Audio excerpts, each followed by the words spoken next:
السلام علیکم ورحمۃ اللہ وبرکاتہ۔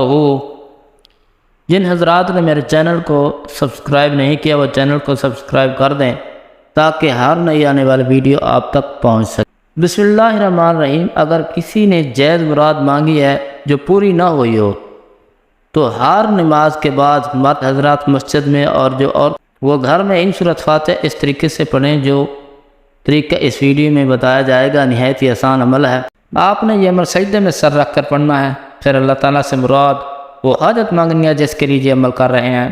انشاءاللہ اللہ پاک آپ کی ہر دلی مراد فوراً قبول کرے گا، بلکہ اللہ تعالیٰ آپ کے تمام دکھ درد دور کر دے گا، اور گارنٹی ہے کہ جو یہ عمل کرے گا اس کو انشاءاللہ فائدہ ہی ہوگا۔ نبی کریم صلی اللہ علیہ وسلم کی ایک حدیث کی روح سے یہ وظیفہ بتایا جا رہا ہے، اور یہ قرآنی صورت کا انتہائی طاقتور وظیفہ ہے۔ انشاءاللہ اس عمل سے رزق کی بارش بھی ایسے ہوگی کہ آپ خود دنگ رہ جائیں گے، بلکہ ہم کہیں گے یہ بہت ہی پاورفل عمل ہے۔ اس عمل کو جس بھی بھائی نے بہن نے پڑھا ہے انہوں نے کامیابی حاصل کیا۔ سورۃ فاتحہ کا عمل نوٹ کر لیں۔ اس سورۃ فاتحہ میں 7 آیاتیں ہیں، 3.5 آیاتیں اللہ تعالیٰ کے لیے اور 3.5 آیاتیں بندے کے لیے ہیں۔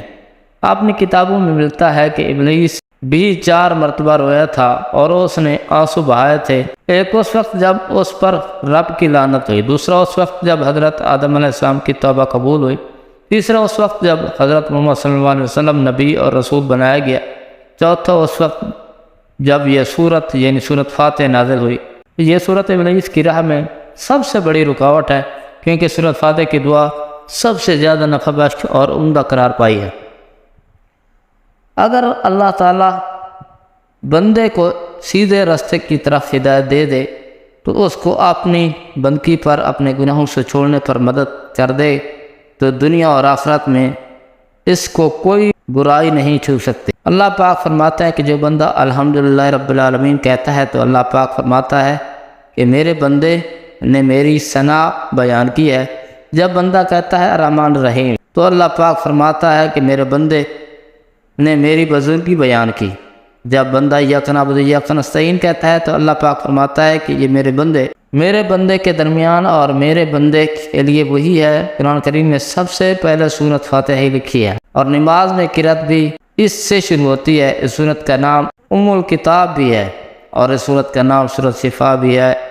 اسی لیے رسول اکرم صلی اللہ علیہ وسلم نے فرمایا کہ سورۃ فاتحہ ہر بیماری کے لیے شفا ہے، بلکہ یہ سورۃ فاتحہ ہر مسئلے کا حل ہے اور ہر بیماری کا علاج ہے اور ہر بیماری کی دوا ہے۔ لہٰذا آپ کو اگر کوئی بھی مسئلہ ہے یا اگر کسی نے جائز مراد مانگنی ہے وہ پوری نہ ہوئی ہو تو ہر نماز کے بعد مرد حضرات مسجد میں اور عورتیں وہ گھر ہی میں سورۃ فاتحہ اس طریقے سے پڑھیں کہ جب ایاک نعبد و ایاک نستعین تک پہنچیں تو 21 مرتبہ ایاک نعبد و ایاک نستعین پڑھیں، اس کو پڑھتے رہیں جب تک 21 بار مکمل نہ ہو جائیں تو سورۃ فاتحہ مکمل پڑھ کر سجدے میں سر اٹھا لیں۔ آپ نے سورۃ فاتحہ کو سجدے میں سر رکھ کر پڑھنا ہے، پھر اللہ تعالیٰ سے وہ مراد وہ حاجت مانگنی ہے جس کے لیے یہ عمل کر رہے ہیں۔ انشاءاللہ آپ کی ہر دلی مراد فوراً قبول ہو جائے گی۔ جب ہم پر مصیبتوں کے پہاڑ ٹوٹ پڑیں، مشکلات میں گر جائیں یا بھنور میں پھنس جائیں تو سجدے کے ذریعے ہی رب کو راضی کیجیے۔ سجدہ ہر پریشانی کا علاج ہے، بلکہ سجدہ ایک ایسی عبادت ہے جس پر ساری کائنات کا اتفاق ہے۔ سجدے کا عمل ہے آپ کے لیے، اور کمال خود دیکھیں۔ سخت حاجت کے لیے، قحط سالی دور کرنے کے لیے سجدے میں سر رکھ کر سورۃ فاتحہ کی اس آیات کا عمل بہت ہی مجرب ہے۔ فرمان نبی صلی اللہ علیہ وسلم ہے کہ سجدے کی حالت میں بندہ اپنے رب کے قریب ترین حالت میں ہوتا ہے، اس لیے سجدے میں کثرت سے دعا کیا کرو۔ مسلمان تو دوران سجدہ زمین کے چھوٹے سے ٹکڑے پر آسمانوں کی بلندیوں اور وسطوں پر پہنچ جاتا ہے۔ لہذا آج کا یہ عمل اس وقت کریں جب آپ پر مصیبتوں کے پہاڑ ٹوٹ پڑیں، آپ مشکلات میں گر جائیں، آپ بھنور میں پھنس جائیں تو دن میں کسی بھی وقت گھر یا مسجد کے سین میں کنا روح کھڑے ہو کر سجدے میں سر رکھیں اور سورۃ فاتحہ کی یہ آیات ایاک نعبد و ایاک نستعین 21 بار پڑھیں۔ انشاءاللہ جو بھی حاجت ہوگی جلد پوری ہو جائے گی۔ مقصد کے حصول تک عمل کو روزانہ جاری رکھیں۔ کیونکہ اللہ تعالیٰ سجدے کے لیے دعا کرنے والوں کے قریب ہوتا ہے اور وہ راز و نیاز کی بات دلوں کی قبول کرتا ہے۔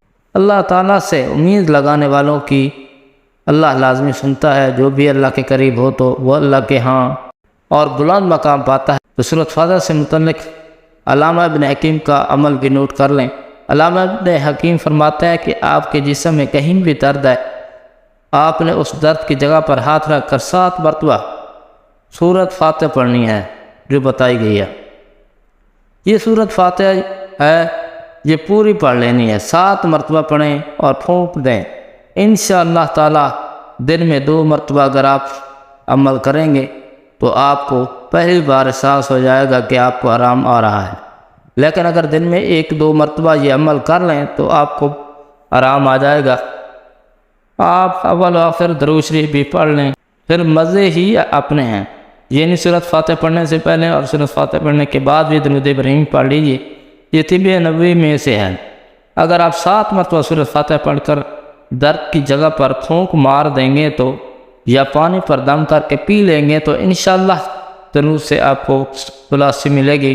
حقوق العباد لازمی پورے کیجیے، حقوق اللہ کا بھی خیال رکھیں، کیونکہ اللہ کبھی حقوق کی تلفی کرنے والوں کو پسند نہیں فرماتا۔ قیامت کے دن اللہ پاک اپنے حقوق کو معاف فرما دے گا، مگر حقوق العباد یعنی حقوق اللہ کی مخلوق کے حقوق جو آپ نے ادا نہیں کیے ہوں گے ان کو معاف نہیں فرمائے گا، ان پر آپ کو سزا دی جائے گی۔ آپ کی نیکیوں سے ان حقوق کو ادا کیا جائے گا۔ دعا ہے کہ اللہ تعالیٰ میرا سنانا آپ کا سننا اپنی بارگاہ میں قبول و منظور فرمائے۔